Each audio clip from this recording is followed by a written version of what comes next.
I'm John Murphy, and welcome to Eastern Connecticut Arts Review, a weekly magazine about people, organizations, special events, and news for the arts community across our region in Tolland, Windham, and New London counties.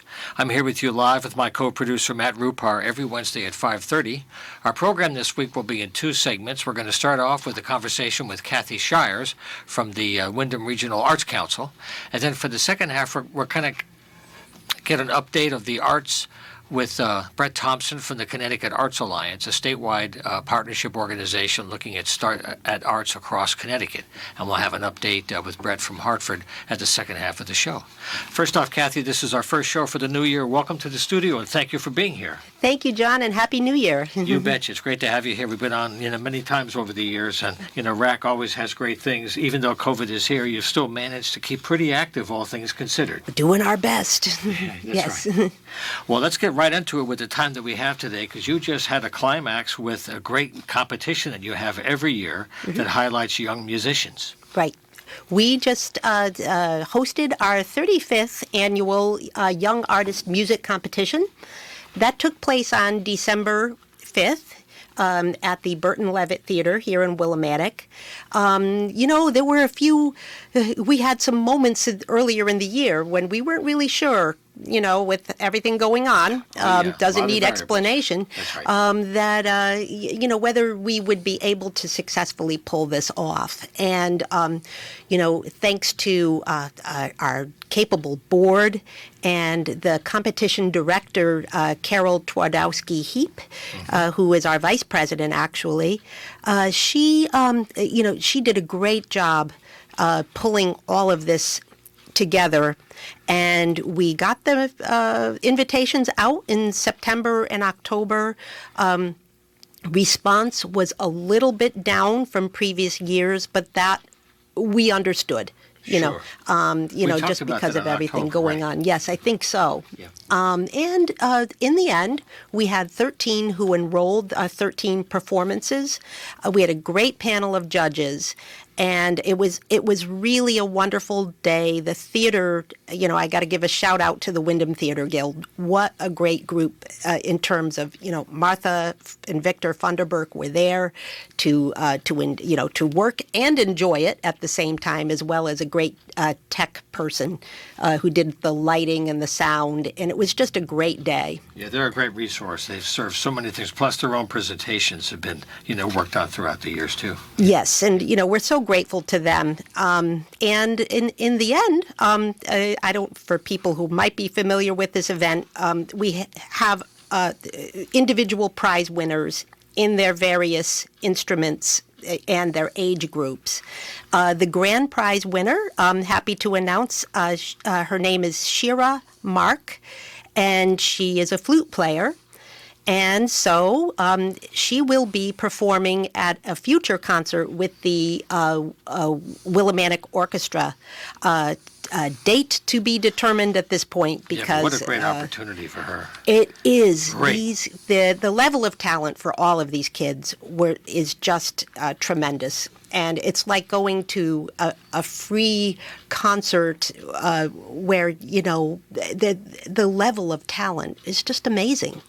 But so Shira was very deserving of this award, and I really hope very soon that she'll get to do that guest solo performance with the orchestra.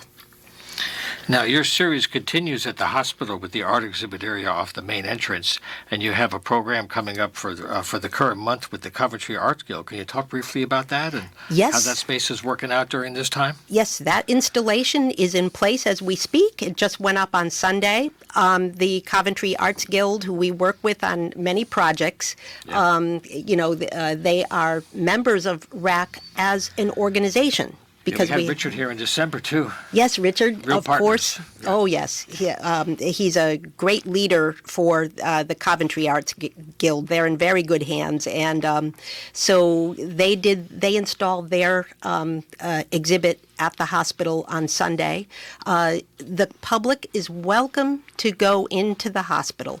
The only requirements to go in is wear a mask and expect to have your temperature taken on a little tablet. You stand there and tell the security guard that you're there to see the art exhibit. They'll give you a little sticker to wear that you're a visitor, and you'll have a feast for the eyes with the wonderful art that's hanging there it's right right now. Off the lobby, too. It's really easy to find.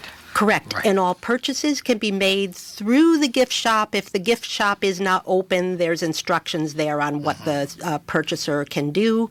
And if I can mention, too, that a portion of all sales also benefits the Hartford Healthcare Foundation. And so you're making a purchase of art and supporting a local artist and also helping the healthcare heroes. Yeah. That's a win-win combination. It sure is. is. To do in so many ways. And like incrementally over time, that adds up, Yes. Now, I understand in February you have somebody who specializes in watercolors. Yes. So Charles McCautry, a local artist from Ashford, also a member of RAC. He participates in many shows. He does absolutely beautiful watercolor paintings. He's an award-winning artist, and deservingly so. His paintings have atmosphere. He's an outdoor enthusiast himself, a fisherman, and he depicts many images of different shores, whether it's lake, stream, ocean, and you just get a good feeling that you're in the outdoors when you look at Charlie's paintings. So that will be a treat for everyone in February in the Wyndham Hospital space there in the Shea Wing. And there's one more thing I want to touch on briefly while we have a few minutes left today, and that is a program that we talked about last year about providing transportation through schools for students to get to events that they might not otherwise get to attend. Can you briefly give us an idea of your hopes for this ongoing program? Yes. So in the past, we have transported children mostly from Wyndham schools, but we're open to requests from other towns as well to attend arts events. We want to bring arts experiences to school children. Right. We maintain a transportation fund in which if there is a school trip, instead of, for the teacher or administrator to ask for it to come out of the school budget, they can come to RAC and we can arrange with them for the transport of a number of buses to go to a certain venue. And I know times are difficult right now in the world of education, with everything going on. But if there are smaller groups, perhaps, that would like to go to a museum or a performance, please just get in touch with us, and we will work it out, with, the school, the administrators, and the transportation, the bus company, in terms of making that a possibility. It's a great opportunity because all the venues and museums are working very hard on their end to make things safe if the protocols are followed. So to follow up on our conversation today with Kathy Shires, I want to just have her give out the information to connect to them on Facebook or on the website, and you could track them all year long. Go ahead. Absolutely. Would you like the Please. web address right now? Yep. So it's the Wyndham Regional Arts Council. It is Wyndham, all one word, RAC, Wyndham RAC, WYndhamRAC.org, O-R-G. Okay. Well, I wish you a great year ahead, Kathy, and I look forward to having you back in the springtime, and we'll see how things go as we try to get through the wintertime in good shape. Thanks again. Thank you, John. Thanks. Okay, well, we're going to take a short musical break with Mose Allison and then come back with a look at the Connecticut Arts Alliance, so you stay right with us.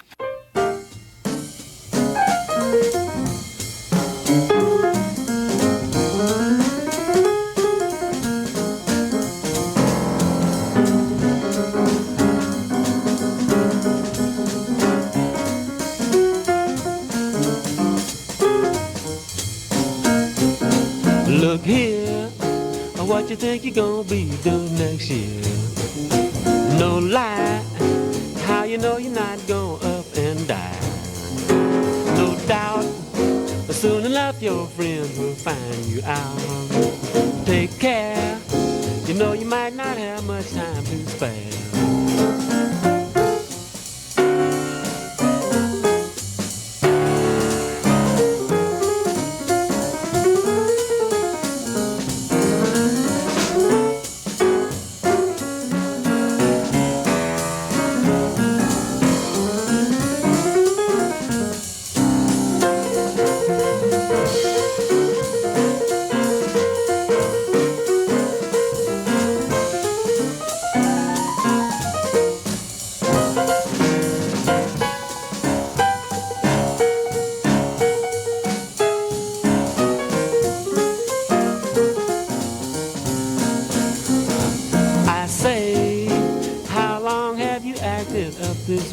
Well, no, when you gonna get your own flow show? I'm hip, you. Hello, Brett. Good evening. Hey, John, how are you? Alrighty, we're not quite on the air yet, but Matt's checking our levels for us. I'm getting a thumbs up from Matt. 30 seconds. 30 seconds left. We're playing a little song right now from Mose Allison as a bridge here. So thanks again, and perhaps during the year we can do this periodically, as a launching pad for all the good work that's happening, Brett. It's nice to start today with you. Yeah, I think that would be great. Certainly as the legislature does its thing starting in February, we're going to have some stuff to talk about. So Sure. And, like we could break it down, once a month. Yeah, 3. Okay, stand 2, by. 1. Okay, we're back for the second part of the program today for Eastern Connecticut Arts Review, and my guest is Brett Thompson, the Executive Director at the Connecticut Arts Alliance. He's here to talk about the CAA and its mission and purpose, and some of the activities coming up in the winter and spring as the arts community tries to make plans for moving forward post-COVID. So first of all, welcome to the program, Brett, and also best wishes to you for the new year for you and the CAA. thank you so much. Thanks for having me, and thanks for all the work you do to promote the arts in Connecticut, John. Really appreciate it. Well, thank you indeed. Thank you. It's been great to be a partner with you and everybody on the Alliance. So maybe for folks, just by way of introduction, you can talk about the statewide mission of the CAA across all the areas of the state, and then we can get into some of the plans for how we're going to make best use of the winter and spring this year. Sure. So as you said, we are a statewide organization. We're the only statewide organization in Connecticut that focuses on the arts community. We're a membership organization, so we have arts organizations, arts professionals, artists, arts workers, folks from the community, basically anyone who wants to be involved in the arts and think that they are an important part of our world is part of CAA. So we tend to focus our work around sort of 3 areas. One is that we advocate for the arts to make sure that the community has the resources that it needs to thrive. We educate decision makers and the general public on the importance of the arts to our state, our lives, our communities, and we organize the arts community and the general public to speak with a unified voice. So it's so important that people come together, that we're not considered to be sort of islands out there on our own doing this work. And so CAA is sort of the organization that brings people together so that we can do this work together. I'd just like to mention the website, if I could. So all the information that Brett is sharing today is up on the website, and you can stay in touch with them all throughout the year. ctartsalliance.org is the website. It's pretty easy to find that one, ctartsalliance.org. And since we're doing this right now, Brett, to kick off 2022, could you give a little overview of how people are assessing 2021 and how well we responded to all the surprises and challenges and how we're trying to learn from that to do even better in the months ahead? Sure. So you sort of need to think of 2021 in two pieces. One is before COVID and after COVID. So Right. Before COVID, if we look at the legislative session that happened starting in February, our focus at the Connecticut Arts Alliance was on a bill that was winding its way through the legislature that was going to increase funding for the arts and culture community in Connecticut. And so anyone who's done this work before knows it's kind of a mysterious process of understanding how committees work and speaking with the right people who are the decision makers. At one point, there was a public hearing on that. We got about 100 pieces of testimony supporting the bill. And that was something that made legislators sort of stand up and take notice. And, of course, COVID hit. We realized what COVID was, and it impacted everyone, but especially the arts community when, arts venues closed, people were laid off, downtowns were desolate, restaurants closed because the venues weren't there anymore. And so we turned our attention then to focusing on that impact and making sure legislators knew what was happening in the arts community and what would happen if it was not supported. And so coming out of 2021, they heard that message. There was an unprecedented amount of funding that the legislature appropriated for the arts community, about $30 million of that. Well, there was about $72 million altogether, unbelievable amount of money compared to what is normally given to our community or provided for our community. And about 30 of that 30 million of that going out to the community in general operating support, which is like the gold. That is the funding that organizations use to pay the bills and pay the people who work there. So it really was amazing.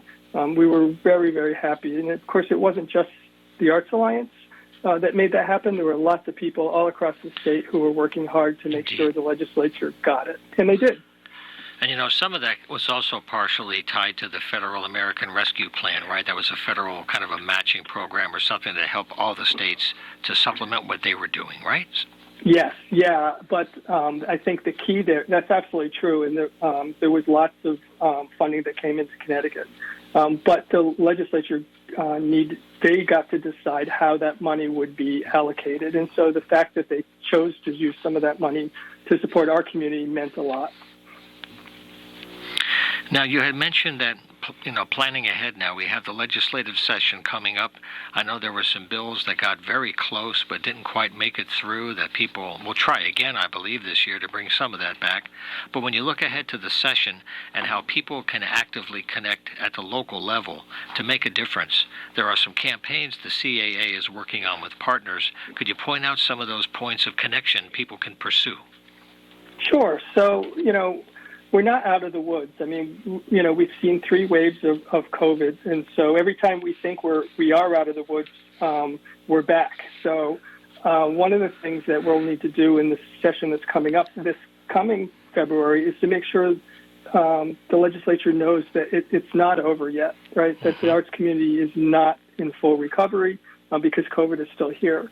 And so we're going to need to make sure they understand that.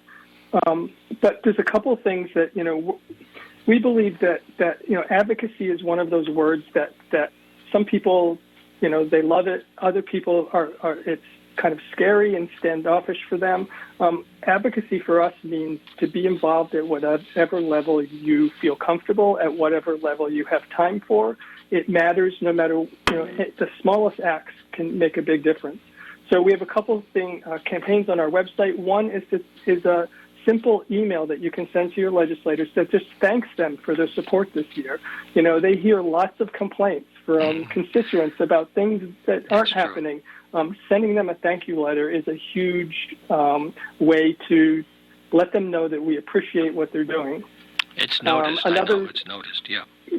Yeah, it's huge because we don't thank enough, I don't think, and I don't think they feel appreciated when they do things like this funding that they've provided. And another thing that folks can do is make an arts promise. So we have sort of a petition drive that we're doing that people can sign up for and say, yes, for 2022, I'm going to be engaged in this work. I'm going to, sign up for advocacy alerts from the Arts Alliance. I'm going to educate myself on what's going on. I'm going to keep engaged in what's happening.